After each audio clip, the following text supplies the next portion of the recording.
ஓம் சாய்ராம். சாய் அன்பர்களுக்கும் மற்றும் ஆன்மீக நண்பர்களுக்கும் எங்கள் சேனலை தொடர்ந்து கொண்டிருக்கும் அன்பு நண்பர்களுக்கும் வணக்கம்.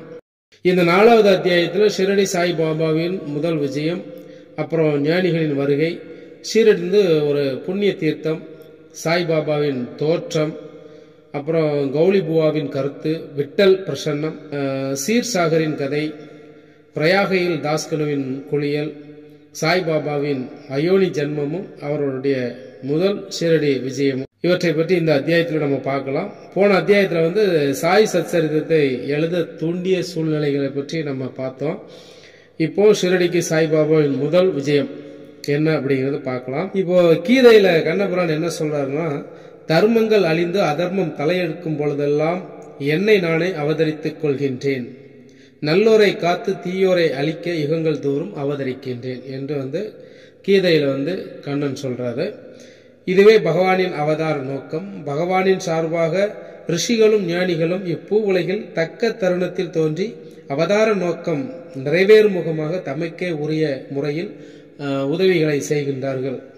உதாரணமாக 2 முறை பிறப்பவர்கள், அதாவது பிராமணர்கள், சத்திரியர்கள், வைசியர்கள் தங்கள் கடமைகளை புறக்கணிக்கும் பொழுது மேற்குலத்தவரின் உரிமைகளை தவறான முறையில் பறிக்க சூத்திரர்கள் முயலும் பொழுதும், ஆன்ம ஞான போதகர்கள் மதிக்கப்படாமல் அவமதிக்கப்படும் பொழுதும், தன்னைத்தான் ஒருவன் மெத்தை பிடித்தவன் என்று எண்ணும் பொழுதும், தடுக்கப்பட்ட அதிகாரங்களை போதை தரும் குடிப்பொருட்களையும் ஜனங்கள் உட்கொள்ளும் பொழுதும், மதம் என்னும் போர்வையில் மக்கள் தகாத காரியங்களை செய்யும் பொழுதும், பல்வேறு இனத்து மக்கள் தங்களுக்குள் சண்டையிட்டுக் கொள்ளும் பொழுதும், மறையவர் சந்தியாவந்தனம் மற்றும் தங்கள் மத பழக்க வழக்கங்களை செய்ய தவறும் பொழுதும், யோகிகள் தியானத்தை புறக்கணிக்கும் பொழுதும் ஞானிகள் தோன்றவே செய்கின்றார்கள். தங்கள் மொழி செயல்களால் காரியங்களை அவர்கள் நெறிப்படுத்தி கொண்டிருக்கின்றார்கள். அவர்கள் கலங்கரை விளக்கமாக சேவை செய்து நமக்கு மெய் நெறியை காண்பித்துக் கொண்டிருக்கின்றார்கள்.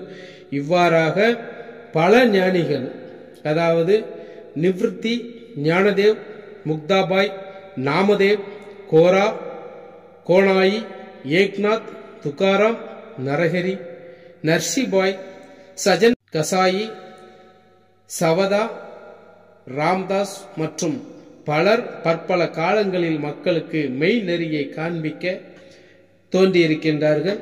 இந்த வகையில் இறுதியாக ஷிரடி சாய்பாபாவும் விஜயம் செய்திருக்கின்றார். இது ஞானிகளின் வருகையை பத்தி இங்க சொல்லியிருக்கு. ஷீரடி ஒரு புண்ணிய தீர்த்தம், அதாவது புண்ணிய ஸ்தலம். அகமத் நகர் ஜில்லாவில் உள்ள கோதாவரி ஆற்றங்கரையில், அந்த ஆற்றங்கரை மிகவும் அதிர்ஷ்டம் படைத்ததாகும். ஏனென்றால் அது அநேக ஞானிகளை அங்கே கண்டெடுத்திருக்கின்றது, அடைக்கலம் கொடுத்தும் இருக்கின்றது. அவர்களுக்குள் முக்கியமானவர்கள் ஞானேஸ்வரர். ஷிரடியும் அகமத் நகர் ஜில்லாவில் உள்ள கோபர்காவன் தாலுகாவில் தான் இருக்கின்றது. கோபர்காவானில் உள்ள கோதாவரி ஆற்றங்கரையில் நீங்கள் கடந்தவுடன் ஷிரடிக்கு செல்லும் வழியை அடைகின்றீர்கள். 9 மைல்கள் சென்றதும் நீம்காவானை அடைகிறீர்கள். அந்த இடத்திலிருந்து பார்த்தால் ஷிரடி தெரிகின்றது. கிருஷ்ணா ஆற்றங்கரையில் உள்ள கனகாப்பூர், நரசிம்மவாடி, ஔதும்பர் போன்ற மற்ற புனித சேத்திரங்களைப் போன்று ஷிரடியும் அறிமுகமானதும் புகழ்பெற்றதும் ஆகும். தாமாஜி செழித்து விளங்கியதும் ஆசீர்வதித்ததுமான பண்டரிபுரத்திற்கு அருகில் உள்ள மங்கள் வேடாவை போன்று, சமர்த்த ராமதாஸ் சஜன்கட்டில் விளங்கியதை போன்றும், நரசிம்ம சரஸ்வதி நரோபாட்சிவாடியில் விளங்கியதை போன்றும், சாய்நாத் ஷிரடியில் செழித்து விளங்கி அதை வாழ்த்தி இருக்கின்றார். இந்த சாய்பாபாவின் சத்வ குணரூபம் சாய்பாபாவினால் ஷிரடி முக்கியத்துவம் பெற்றது. சாய்பாபா எத்தகைய பண்புள்ளவர் என்பதை நாம் அறிவோம். கடப்பதற்கும் மிகவும் கடினமான இக வாழ்வை அவர் வென்றார். சாந்தி அல்லது மன அமைதியே அவரின் அணிகலன்கள், விவேகத்தின் பெட்டகம். அவர் வைணவ அடியவர்களின் தாயகம் ஆவார். அவர் கர்ணனை ஒத்த வள்ளல்களுள் எல்லாம் தலை சிறந்த வள்ளலாக விளங்கினார். சாராம்சம் அனைத்திலும் பெற்ற சாரம்சமாகவும் இருந்தார். அவருக்கு அழியும் பொருட்கள் மீது ஆசையே கிடையாது. அவருடைய ஒரே ஈடுபாடான ஆன்ம உணர்விலேயே எப்பொழுதும் கவரப்பட்டிருக்கின்றார். இந்த உலக பொருட்களில் அல்லது இவ்வுலகத்தை கடந்தவற்றிலோ அவர் மகிழ்ச்சி அடையவில்லை. அவரின் அந்தரங்கம் ஒரு கண்ணாடி போன்று மிக தூய்மையானது. அவரின் மொழிகள் எப்பொழுதும் அமுதத்தை பொழிந்தன. பணக்காரர்கள் ஏழைகள் யாவரும் அவருக்கு ஒன்றை புகழ்ச்சி இகழ்ச்சி இவற்றை அவர் அறிந்திருக்கவில்லை அல்லது மதிக்கவில்லை. அவரே எல்லா உயிர்களுக்கும் இறைவனாவார்.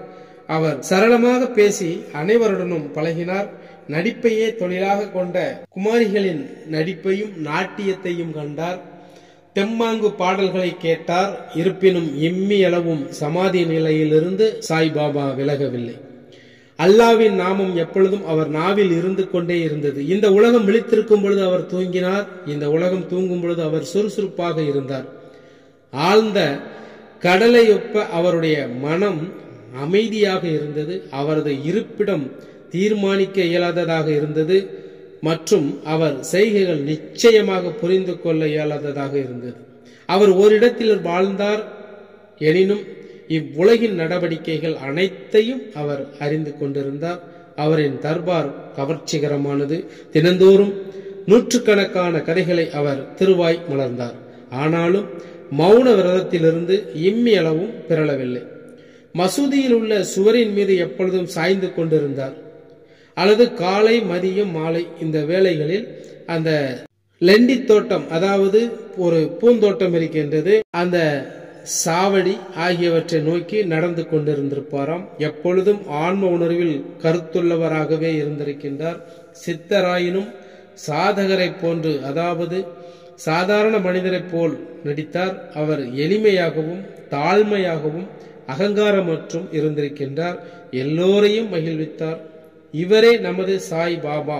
ஷிரடி மண் சாய் பாபாவின் திருவடிகளால் மிதிக்கப்பட்டதால் அசாதாரண முக்கியத்துவம் பெற்றதாகின்றது. ஆலந்தியை ஞானேஸ்வரரும் பைடனை ஏக்நாத்தும் உயர்த்தியதை போன்று ஷிரடியை சாய்பாபா உயர்த்தி காட்டினார். ஷிரடியின் புல்லின் அரும்புகளும் கற்களும் ஆசீர்வதிக்கப்பட்டவை. ஏனென்றால் அவைகள் எளிதாக சாயின் திருவடிகளை முத்தமிட முடியும். திருவடி துளிகளை தமது தலையில் ஏற்றுக்கொள்ள முடியும். நமது அடியவர்களுக்கு ஷிரடி மற்றுமொரு பண்டரிபுரம். ஜெகநாதம், துவாரகை, காசி, ராமேஸ்வரம், பத்ரி, கேதாரம், நாசிக், திரம்பகேஸ்வரம், உஜ்ஜயினி, மகாகாலேஸ்வர் அல்லது மகாபலேஸ்வர கோகர்ணம் போன்று ஆகியது. ஷிரடியில் சாய்பாபாவுடன் தொடர்பு கொள்வதே நமது வேதமும் தந்திரமும். அப்படி இல்லாமல் இவ்வுலக உணர்வை தனித்து தன் உணர்வை எளிதில் வழங்குகின்றது. சாய்பாபாவின் தரிசனமே நமது யோக சாதனம். அவருடன் பேசுவது நமது பாவங்களை கழித்து அமைதியுறச் செய்கின்றது. அவரின் திருவடிகளுக்கு நறுமண எண்ணெய் தேய்ப்பதே நமது திருவேணி பிரயாகை நீராடல். அவரின் திருவடி தீர்த்தத்தை அருந்துவதால் நமது ஆசைகள் அற்றுவிடும். அவரின் ஆணையே வேதம். அவர் உதியையும் பிரசாதத்தையும் உண்டாலே எல்லாவற்றையும் தூய்மையாக்கும். நமக்கு ஆறுதல் அளித்த அவரே நமது கிருஷ்ணர், ராமர். அவரே நமது பரபிரம்மம். அவரே நமது மாறுபட்ட இரு வினைகளுக்கும் அப்பாற்பட்டவராய் தாழ்த்தப்படாமலும் உயர்த்தப்படாமலும் இருந்தார். எப்பொழுதும் ஆன்மாவில் சத்து சித்து ஆனந்தமாய் கவரப்பட்டவர். அவரின் இருப்பிடம் ஷிரடியானாலும் அவரின் செயல்கள் இலக்குகள் பரந்து பஞ்சாப், கல்கத்தா, வட இந்தியா, குஜராத், தக்காணம், கன்னடம் ஆகியவற்றிற்கும் விரிந்திருந்தது. இவ்வாறாக திக்கட்டும் நெடுந்தூரம் சாயின் புகழ் பரவி எல்லா பகுதிகளிலிருந்தும் அடியவர் திருக்கூட்டம் அவரின் தரிசனத்தையும் ஆசீர்வாதத்தையும் பெறுவதற்காகவே வந்தது. அவருடைய தரிசனம் ஒன்று மட்டுமல்லாமல் மக்களின் மனம் சுத்தமாக இருப்பின், அவருடைய தரிசனம் ஒன்றினாலேயே மக்களின் மனம் சுத்தமாக இருப்பினும் இல்லாவிட்டாலும் கணத்தில் அமைதியடையும், ஒரு சனத்தில் அமைதியடையும். பண்டரிபுரம் விட்டல் ரூமாயின் சேவித்த அதே ஈடு இணையற்ற மகிழ்ச்சியை அவர்கள் பெற்றார்கள். ஏனென்றால் அது மிகையாகாது. இது போன்ற ஒரு அடியவர் சொல்வதை கேளுங்கள். கௌலிபுவாவின் பிரகடனம். ஏறக்குறைய 95 வயதுடைய கௌலிபுவா என்னும் ஒரு பக்தர் பண்டரிபுரத்திற்கு வருடந்தோறும் செல்வாராம்.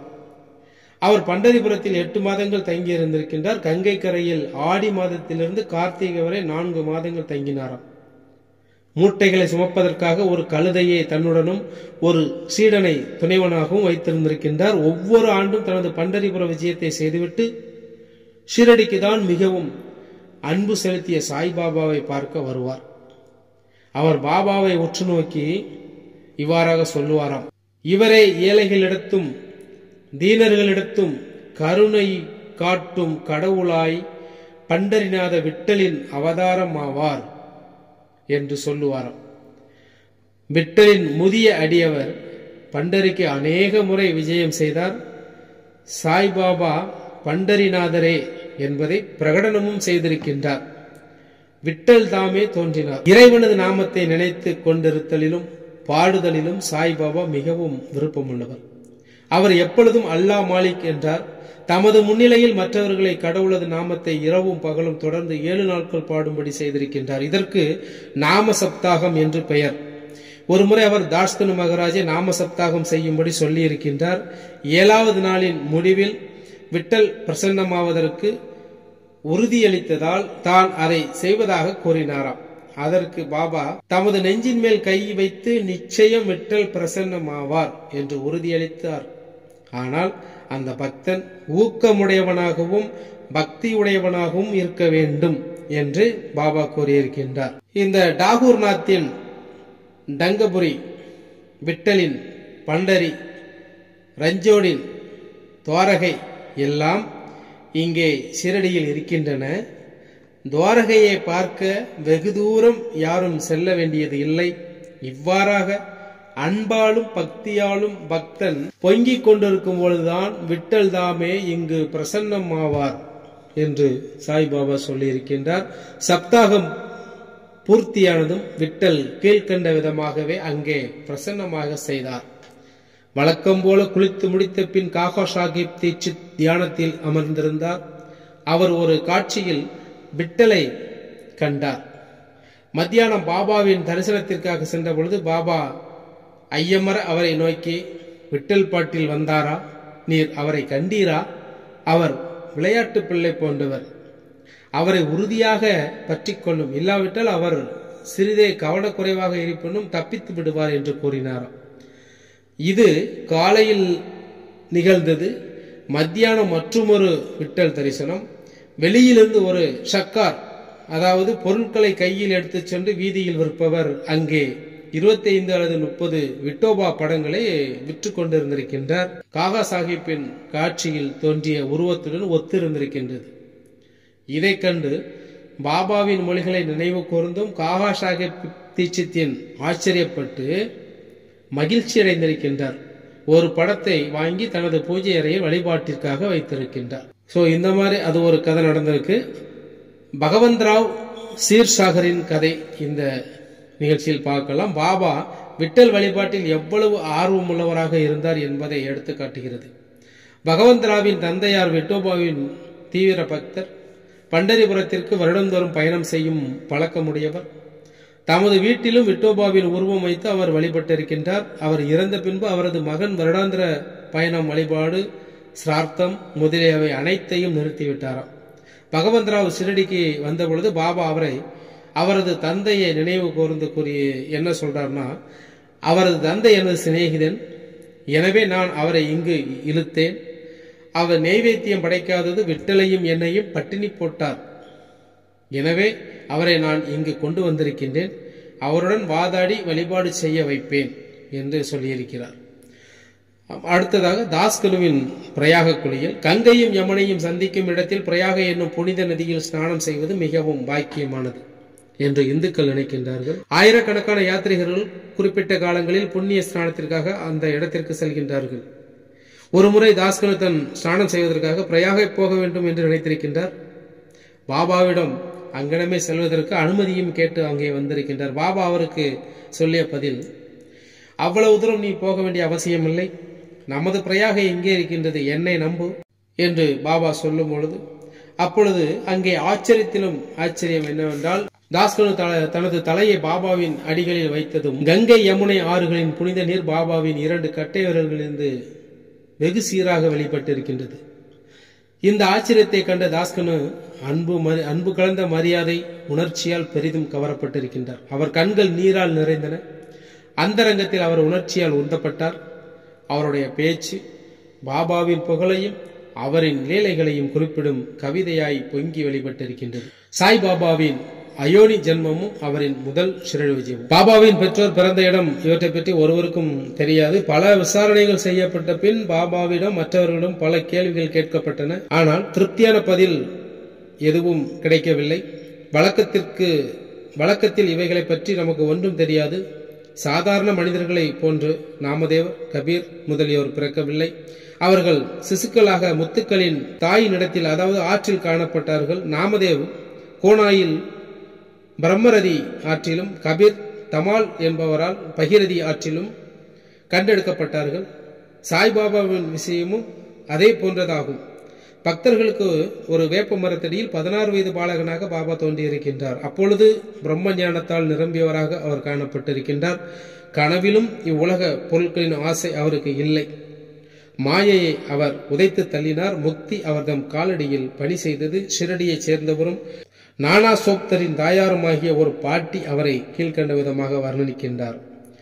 அழகும் சுறுசுறுப்பும் மிகுந்த சுந்தரமும் உடைய இந்த இளைஞன் முதலில் வேப்ப மரத்தின் அடியில் ஆசனத்தில் அமர்ந்திருந்தவாறு காணப்பட்டான். அக்கிராமத்து மக்கள் இத்தகைய இளம் வயது உடையவன் வெப்பத்தையோ குளிரையோ பொருட்படுத்தாது அத்தகைய கடின பயிற்சி பழகுவதை கண்டு ஆச்சரியத்தால் தாக்கப்பட்டனர். பகலில் ஒருவருடனும் பேசுவதில்லை, இரவில் ஒருவருக்கும் அஞ்சுவதில்லை. இவ்விளைஞன் எங்கிருந்து வந்தான் என்று மக்கள் ஆச்சரியப்பட்டு கேட்டுக்கொண்டிருந்தார்கள். ஒரு சாதாரண கவனிப்பே அவன் மீது எல்லோரும் அன்பு கொள்ளும் அளவிற்கு அவனுடைய உருவ அம்சங்கள் எல்லாம் அத்தகைய அழகு பொருந்தியதாக இருந்தது. அவன் ஒருவர் வீட்டிற்கும் செல்லுவதில்லை. எப்பொழுதும் வேப்ப மரத்தடியிலேயே உட்கார்ந்திருந்தான். வெளித்தோற்றத்திற்கு இளைஞனாக காணப்பட்டான். இருப்பினும் அவன் செய்கைகள் உண்மையிலேயே அவன் ஒரு பரமாத்மா என்பதை வெளியிட்டன. அவன் வேண்டுதல் வேண்டாமையின் பருப்பொருளாகவும் அனைவருக்கும் ஒரு மர்மமாகவும் இருந்தான். ஒரு நாள் கண்டோவா கடவுள் ஒரு அடியவரிடம் சாமியை பிடித்து, ஜனங்கள் அவரை தெய்வமாக, இந்த இளைஞனின் தந்தை யார், அவர் எப்பொழுது வந்தான் என்பதை நீர் தயவு செய்து விசாரியும் என்று அந்த கண்டோபா மக்கள் கேட்க தொடங்கிவிட்டார்கள். கண்டோபா அவர்களை ஒரு மண்வெட்டியை கொண்டு வர சொல்லி ஒரு குறிப்பிட்ட இடத்தை தோண்ட சொன்னார்.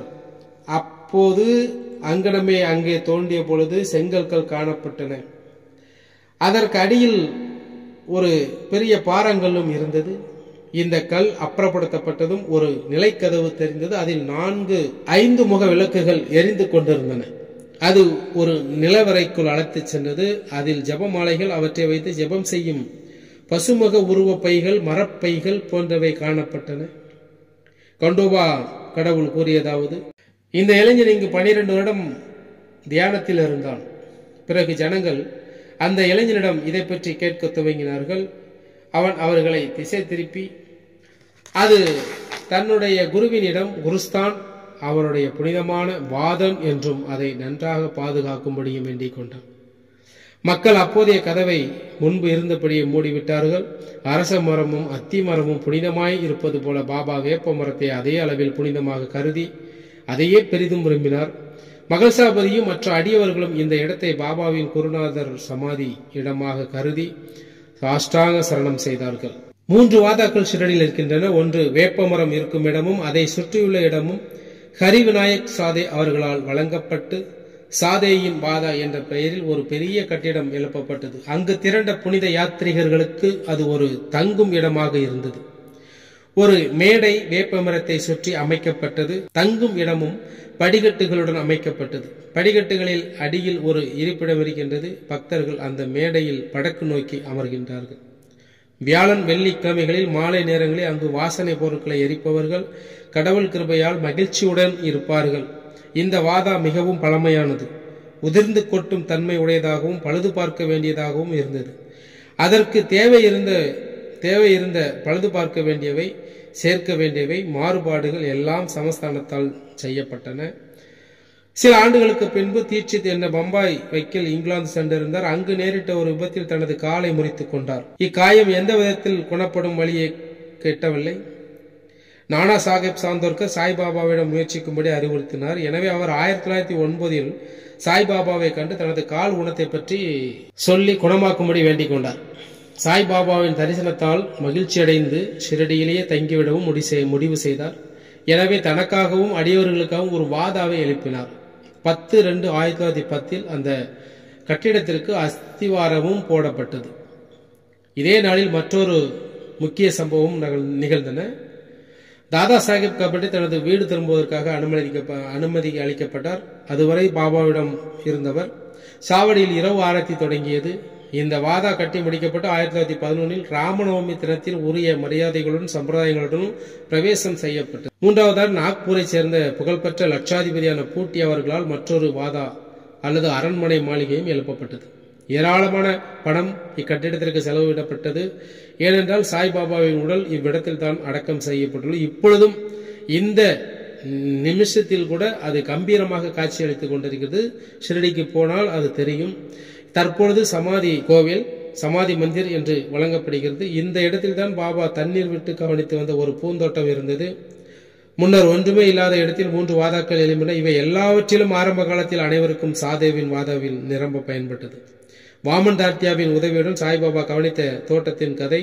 சாய்பாபா ஷிரடியில் தற்காலிகமாக இல்லாதிருந்து சாந்த் பாட்டீலின் கல்யாண ஊர்வலத்துடன் மீண்டும் வருகை, தேவிதாஸ், ஜானகிதாஸ், கங்காஹீர் இவர்களின் பழக்கம், மொஹைதீன் தம்போலியுடன் பாபாவின் மல்யுத்த போட்டி, மசூதியில் இருப்பிடம், டேங்லே மற்ற அடியவர்களின் அன்பு, மற்ற பிற விஷயங்கள் அடுத்த அத்தியாயத்தில் நாம் பார்க்கலாம். இதுவரை எங்கள் சேனலை சப்ஸ்கிரைப் செய்யாதவர்கள் கண்டிப்பாக சப்ஸ்கிரைப் செய்து சாய்பாபாவின் அருளை பெற்று எல்லா நலமும் வளமும் பெற்று வாழ சத்குருவை வேண்டி விடைபெறுகிறேன். நன்றி, வணக்கம். ஓம் சாய்ராம். சாயை பணிக. அனைவருக்கும் சாந்தி நிலவட்டும்.